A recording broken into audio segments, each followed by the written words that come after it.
Hi, it's the 5th Sunday of Easter, and after a little detour last week for the church anniversary I told you about, going back to the Resurrection People series from Engage Worship this week, I have to tell you though that I've made a mistake.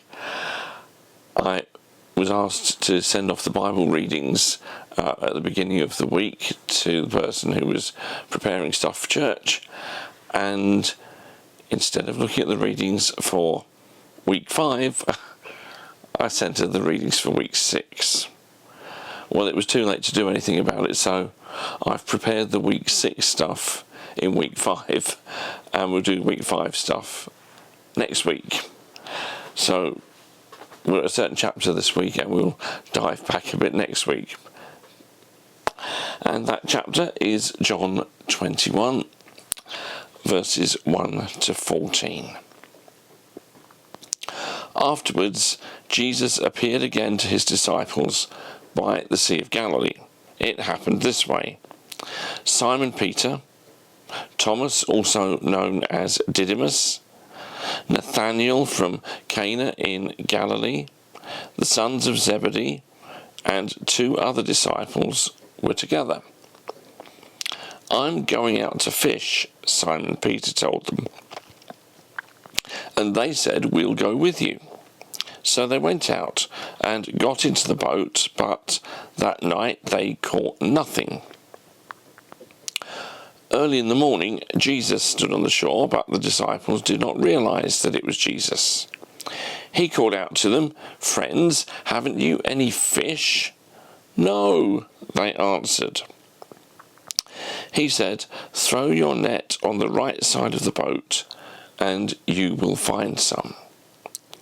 When they did, they were unable to haul the net in because of the large number of fish. Then the disciple whom Jesus loved said to Peter, "It is the Lord."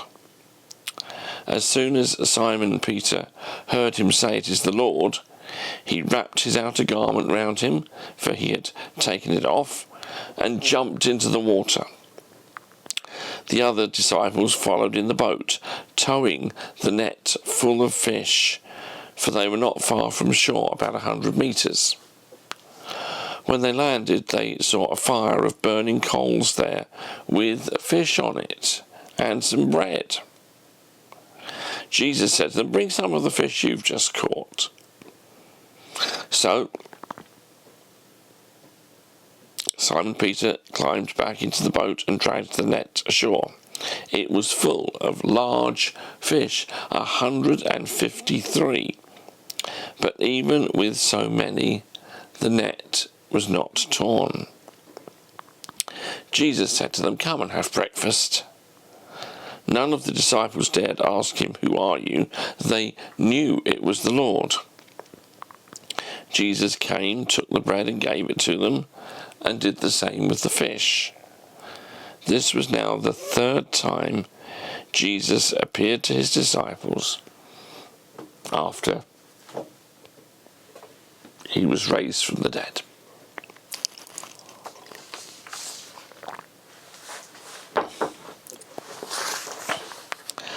We Christians are a little too good at times at keeping God in a box. One of the ways we do that is that we put him in a church box. The only place we think we'll encounter God or want to encounter God is in a church setting. But people who do that haven't read the Gospels very carefully.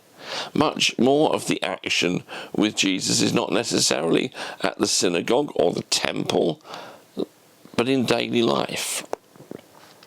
And if the resurrection and the ascension make Jesus present everywhere, then we can meet him at the breakfast table, at the shops, and at our place of work, as the disciples did here. How do we feel about that? Are there times when we would rather he wasn't there? I remember a Christian businessman saying, "On Sundays, my priorities are God, then my family, then my work. On Monday, those priorities are reversed. So does this truth make us uncomfortable? Or is it good news that God can't be kept in the church box? If, like that businessman, we're clearly uncomfortable with the prospect, reflect with me now, because actually it's good news that the risen Lord is present everywhere, including work. 3 dimensions of that. Firstly, the risen Lord is present to guide our work. To guide our work. I mean, Peter and the lads are experienced fishermen. By going fishing at night, they've opted for the time commonly accepted to be the most productive for fishermen at the Sea of Galilee. Yet they catch nothing, not even some plankton. Why on earth, apart from desperation, would they take instructions from Jesus, who had been a carpenter, not a fisherman? What does he know? Well, he must know something, because one of those little unexplained details in this story is that he's already got some fish and he's cooked it with some bread on the beach. Of course, as readers of the Gospel know, he's far more than a carpenter. He's the risen Lord. Those pesky fish that Peter and his friends are trying to catch are part of the very creation that Jesus oversaw into being. And furthermore, in that creation, the human race was assigned work as a good thing. It was part of the stewardship of creation under God, which is the human calling. So it makes complete sense that the risen Lord is interested in the disciples' fishing work. It isn't inferior because it's not overtly religious. It isn't inferior because this is the profession several of them left in order to follow Jesus. It's still valuable as part of what makes for a flourishing world as God designed it. The same is true for us. Whether we do paid work, whether we volunteer, whether our work is in the home, whether we're students, whether we need the income, or whether perhaps in retirement we are freer in the use of our time and how we dedicate it. Are there areas, for example, of our paid work or our volunteering, or our studies, or our work at home where we're struggling? Have we thought sometimes that, well, this was secular, it's not religious, we've not really bothered to bring it to God, we don't understand the thought of God being interested in it? But if we take that attitude, that's a sad mistake. You may be an employee or self-employed. You may be a business owner. You may be a student. You might be using your free time to make a difference as a volunteer. Jesus is risen and cares about what you are doing. Don't be afraid to involve him. He wants to be involved.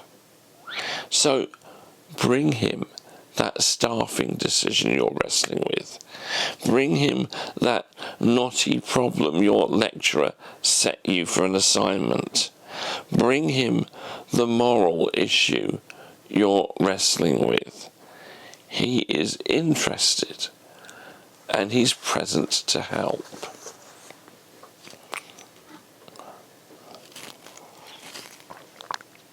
So firstly, the risen Lord is present to guide our work. Secondly, the risen Lord is present to give purpose to our work. I once had a manager who was the sort of person who lived to work. This was a problem for most of her staff, who generally did the opposite. We worked to live. The office was everything to Mrs. Freeman, and she couldn't understand those who didn't see it her way. Why were the rest of us different from her? Well, for a few, they had spouses who earned a lot more than them, and their earnings in the office weren't that consequential. Might have bought a few extra treats, but they weren't the big deal. But for many, it was because work was not a place of fulfillment, but of frustration and tedium. It certainly was not a fulfilling experience. I think many people would identify with that latter group. It's like changing the old song from Snow White and the Seven Dwarfs from hi ho, it's off to work I go, to I owe, it's off to work I go. And I had frustrations at that office, and a sense of frustration in work did not go away when I became a minister. Those who romantically look at my work and think it must be some kind of experience of uninterrupted heavenly bliss have never got close to a man's family.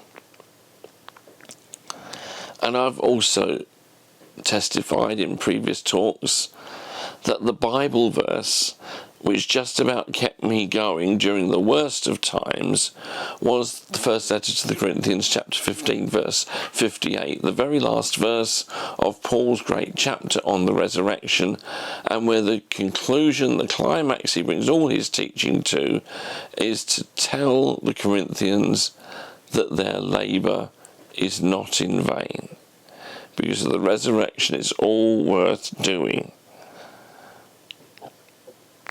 I mean, if you remember the sin of Adam and Eve in Genesis chapter 3, you will recall that when God finds them, he pronounces various curses on them and on the snake. One of those curses is that Adam will find work frustrating. The good news of salvation and the resurrection reverses this curse just as it reverses the curse of separation from God due to our sin. In the church service, we're having another reading from Isaiah 65, and here are just 3 verses from that chapter.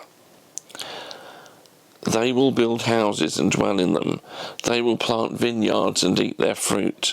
No longer will they build houses and others live in them, or plant and others eat.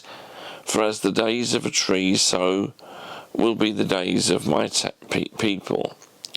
My chosen ones will long enjoy the work of their hands. They will not labour in vain. You see, it was there.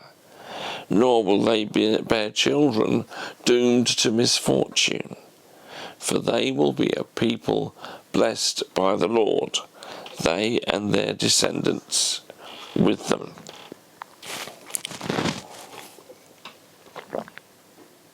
Surely Peter and his colleagues in the boat had a sense of this when they dragged their huge catch to shore. After the fruitlessness of the night, now their purpose was fulfilled. They had fish. They could, if they wanted, sell the fish. They could make a living. I mean, not everything will be put right now. The vision of complete fulfillment awaits the new heavens and new earth of which Isaiah 65 and Revelation 21 speak. which implies, by the way, that there will be work to do in the new creation, but it will be fulfilling work. However, we can ask the risen Lord, whose resurrection promises that the coming new heavens and new earth, to help us find purpose in what we're doing now. It may be that we see it as the chance to serve. It may be that we realise that God has put us in this work as part of the creative management of all the resources of his creation, that good stewardship. I mean, sure, while sin lasts, there will be frustration. But as the new creation begins to poke through, the risen Lord will bring purpose and meaning to what we do. Let's ask him to make that clear for us now.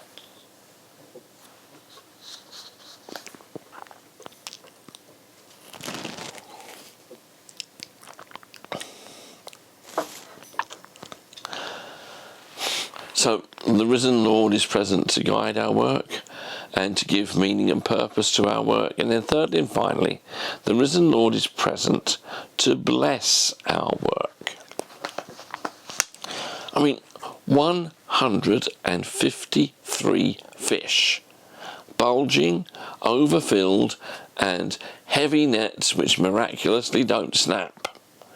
This is clearly way more than a normal catch. Over the centuries, various scholars have tried to find symbolic meaning or significance in that number 153. And maybe that's not surprising, because we often find symbolism below the surface in John's Gospel. However, all those scholarly attempts, I think, have failed. Maybe we just need to default to a simple explanation here. And that simple explanation is, somebody counted the fish. The risen Lord had blessed the work of his disciples' hands. In Ephesians chapter 3 and verse 20, the Apostle Paul tells us that prayer can lead to God doing immeasurably more than all we ask or imagine, according to his power that is at work within us. And there's no reason to confine that promise to church work. Paul places no such limit, and this story shows that we can seek God's blessing through the risen Christ in every part of life, including work such as paid employment, studies, volunteering, housework, you name it. How significant might that be in the economic situation that we're now facing?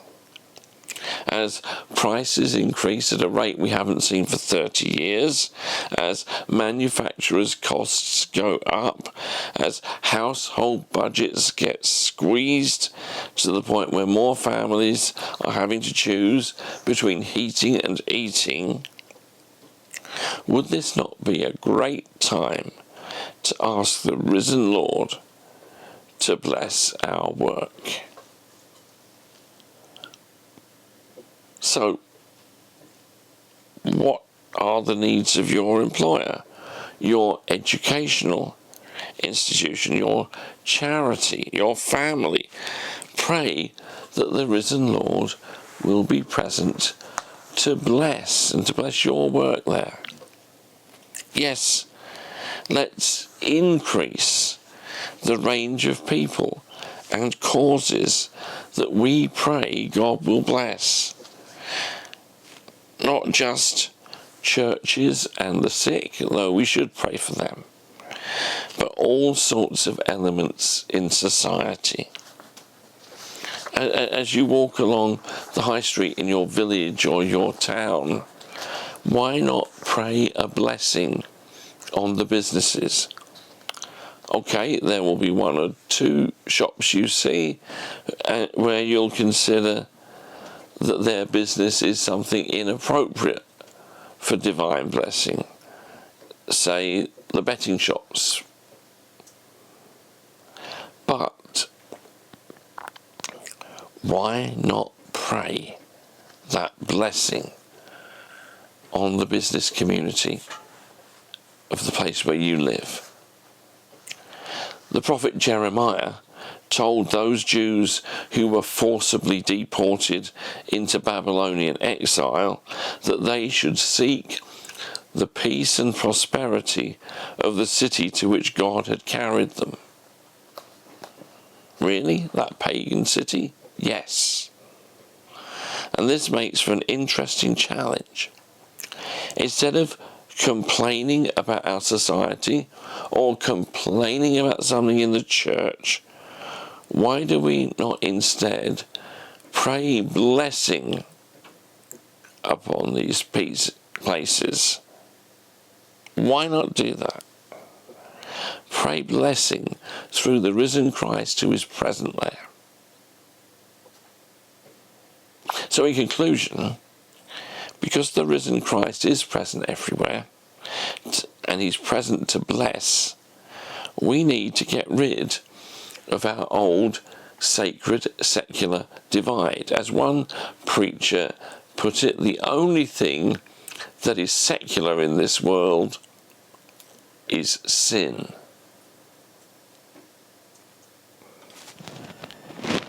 No, let's see the whole creation as the arena for our risen Lord to be at work, because his resurrection is the first sign of him remaking that entire creation, making it new.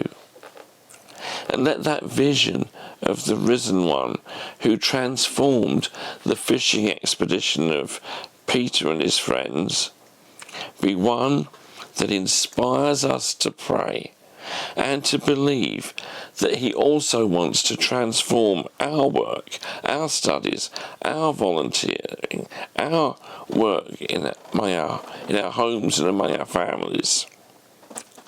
Because all of those are part of the creation that he is renewing.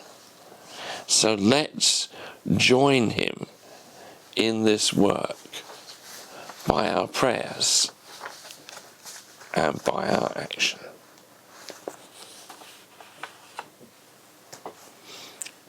God bless you all.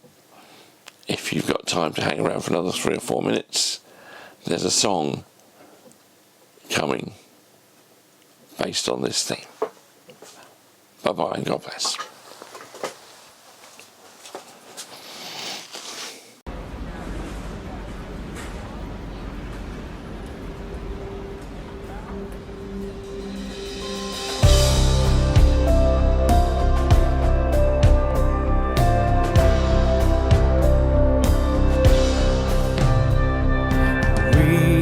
Seek your kingdom through